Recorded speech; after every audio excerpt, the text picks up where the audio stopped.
Hello, I'm Chris Sarley, investment research analyst at Fund Caliber, and today I'm delighted to be joined by James Mee, co-head of multi-asset strategies and manager of the Waverton Multi-Asset Income Fund. James, thank you for joining us once again. My pleasure. Thanks for having me. When we caught up at the beginning of the year, we talked about this Goldilocks narrative in the US of falling inflation and 2 to 4% growth. Maybe just give us some insight on how that looks now and has that picture changed at all? Yeah, so we went through a process, certainly the beginning of the year, of really challenging Goldilocks. We tried to set out the thesis and disprove it over time. Goldilocks at the beginning of this year was fundamentally different to, our perception of the world and what many people were thinking the outlook might be 12 months previously.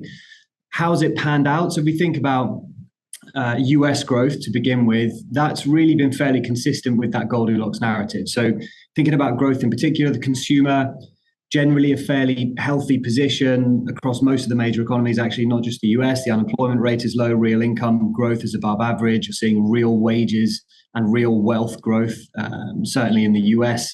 Debt service ratios in the US in particular are low, not the case so much elsewhere. So the US remains amongst the best. The UK actually, for a number of reasons, amongst the worst.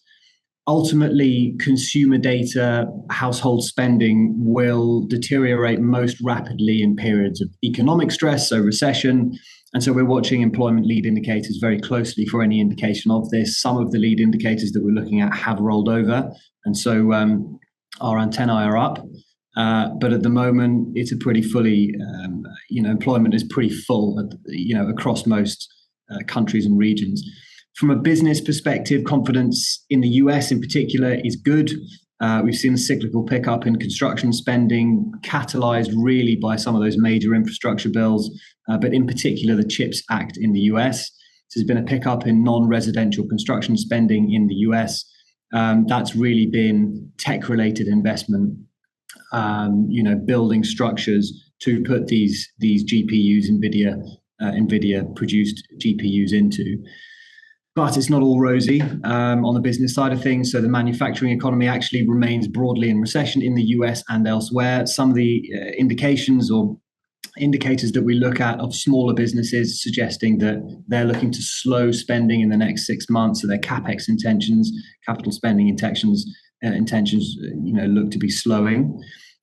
Chapter 7, Chapter 11 bankruptcies in the US are also on the rise. That's mirroring some consumer credit delinquencies rising.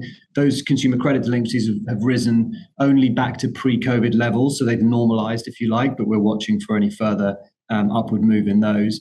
And then outside the US, which is amongst the best, Chinese investment is really in dire straits. They're going through a balance sheet recession. Much of Europe remains in manufacturing and industrial production recession as well, the UK included. So the other thing to say is we think there's probably some wait and see while we go through the political cycle, amongst the major economies, US, UK, amongst others, across Europe through the rest of the year.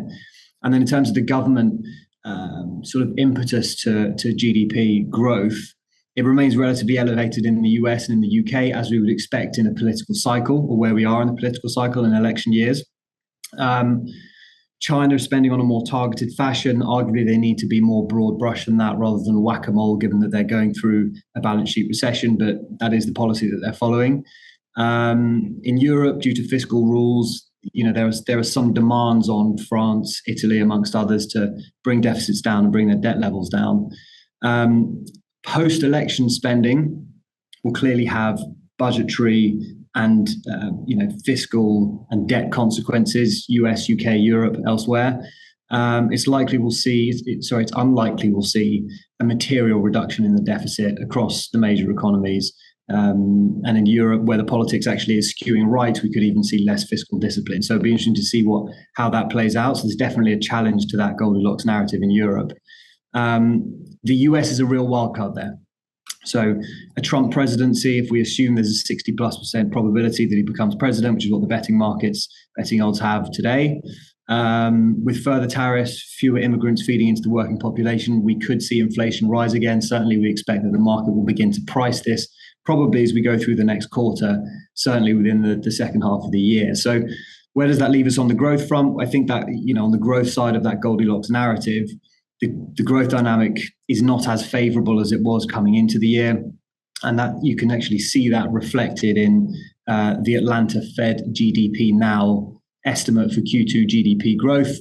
To put some numbers on it, earlier in the year, they were forecasting 4% real GDP growth for the second quarter of this year. Today, their forecast is just under 2%. So it's come down pretty markedly.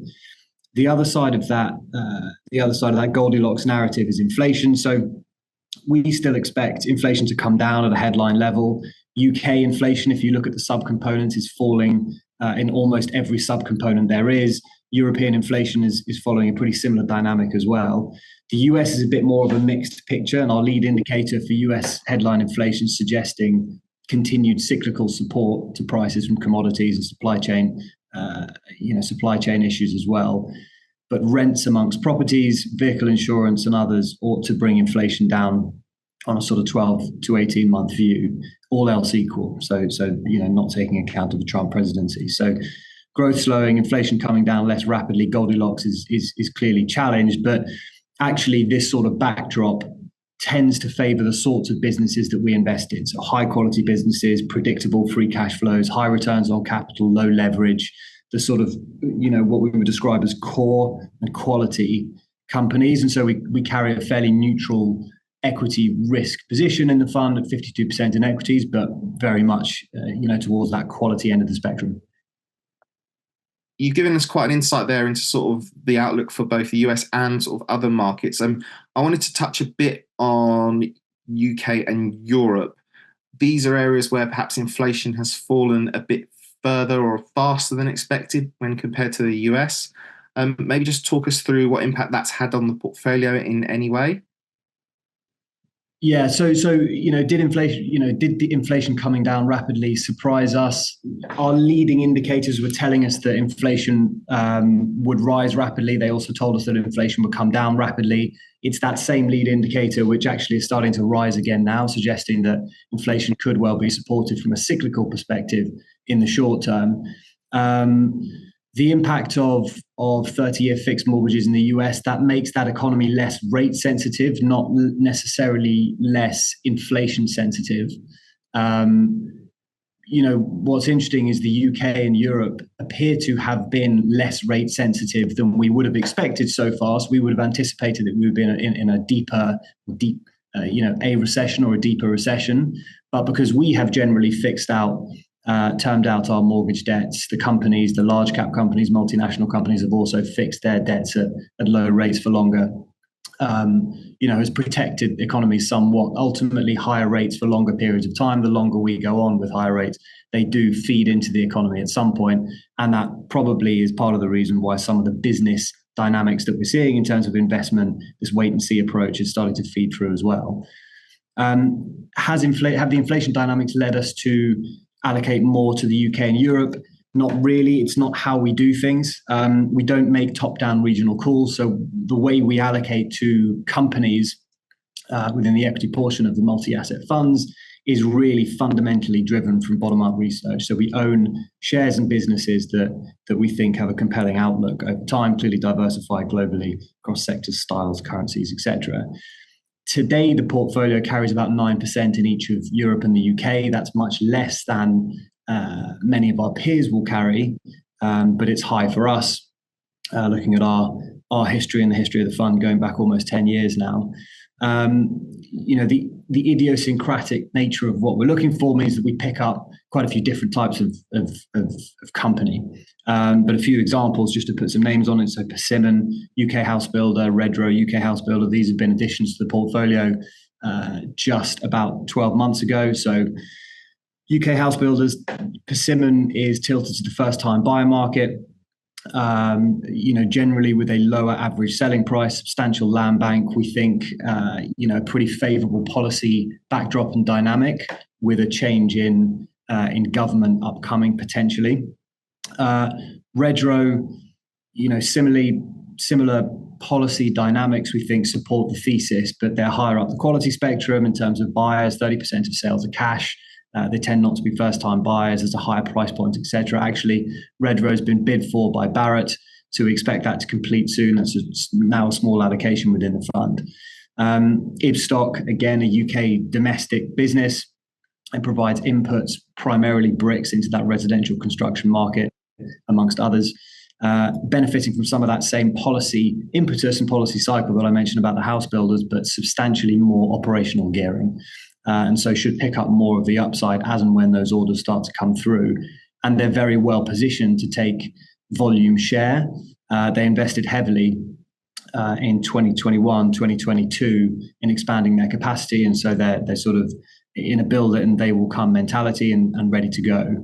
And then in Europe, for example, Inditex, owner of brands Zara, Massimo Dutti, Oysho, amongst others.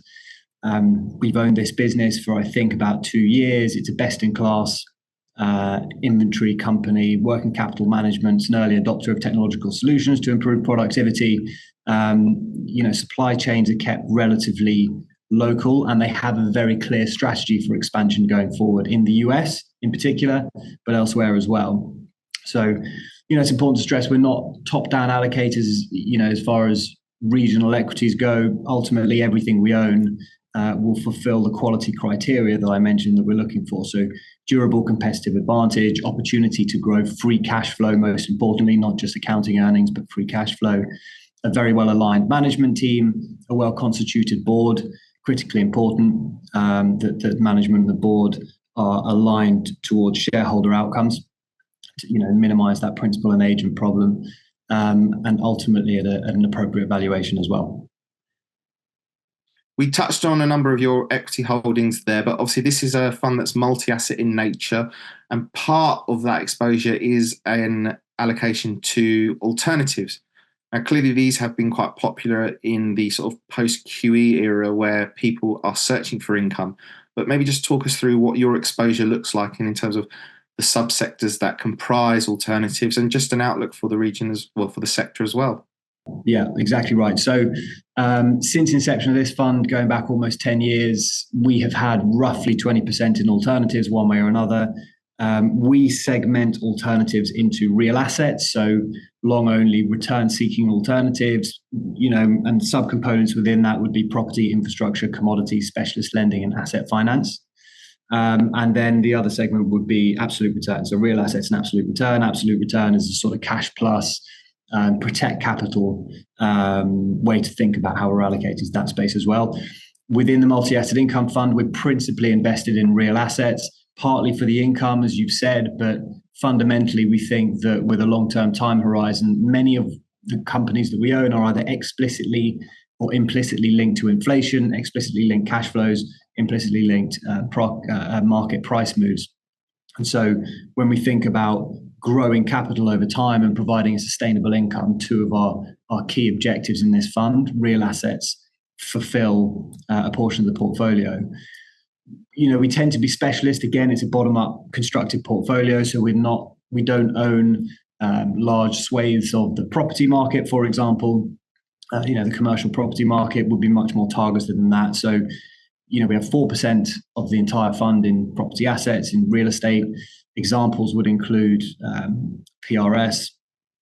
It's a PRS REITs, the private rented sector accommodation. It serves the needs of many people unwilling or unable to buy a house at the moment, prefer to rent modern purpose-built properties.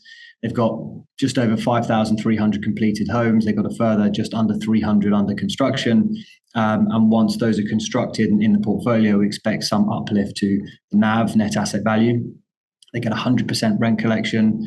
Of those people that remain tenants, they'll see rental price growth of 3 to 5% over time. For those new tenants coming in, you'll usually see some reversion upside. So you're seeing that top line revenue generation implicitly linked to inflation, as I mentioned.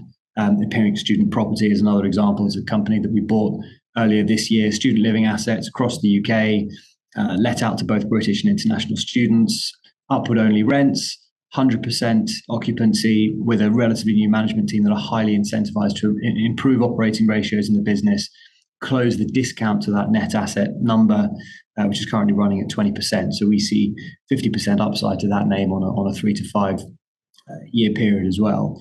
And then just touching on that absolute return segment, it's a relatively small allocation in the fund. The only fund that we own within our fund is a 1.5% position in Montlake Dunn, which is the CTA, which is a trend follower. So that's actually there to support the portfolio in periods of sort of elongated market stress. So not a highly stressful environment where volatility picks up and markets drop. We have protection strategies there to protect against that. But for a sort of drip negative market, these sorts of positions perform well, and they have a role to play in the portfolio as well. And just finally, James, you started by giving us a good sort of summary of what's happened in the world in the past 6 months. Maybe just talk us through what your outlook is for the second half of 2024. We're at an interesting point with rates peaking, and we've seen some cuts in Europe and Canada already. I mean, just talk us through what impact, if any, these further cuts will have on your portfolio. Ultimately, monetary policy, inflation, the impacts between, the relationship between inflation, rates, and yields has a fundamental impact on all asset prices. So, it is critically important and is part of our asset allocation framework. One of the things that we look at, two of the things we look at, inflation and rates. Formally, we do look at that. What's our outlook for the second half of the year? Ultimately, this is best guess. No one knows. The theme that we're running with at the moment is we're giving risk assets, and we're giving particularly the names that are fundamentally supported in our portfolios the benefit of the doubt. So, we've covered it, but Goldilocks has challenged the political cycle once again, particularly in Europe, partly in the US as well, is really highlighting polarization. The UK actually, interestingly, might well be swinging in the other direction as we speak. But markets are now partly seeing some volatility, and we could expect some volatility in the second half of the year, depending what the policy outcomes of changing governments might be over time. To get to your question specifically, I think that the market will begin to price a Trump win in the next quarter, if that looks likely, which may mean higher yields, it may mean higher rate expectations or market prices thereof, certainly in the short term. Ultimately, earnings and free cash flow growth of the businesses that we own are supporting the share prices of those businesses, and that's what I mean by giving them the benefit of the doubt. What we're hearing from company management is, they are hearing about all of this negative, macroeconomic backdrop and news, but what they're seeing from their customer base is generally positive. That's the last that we heard from them. So we're about to go through a reporting cycle now, so we'll be able to update on that view.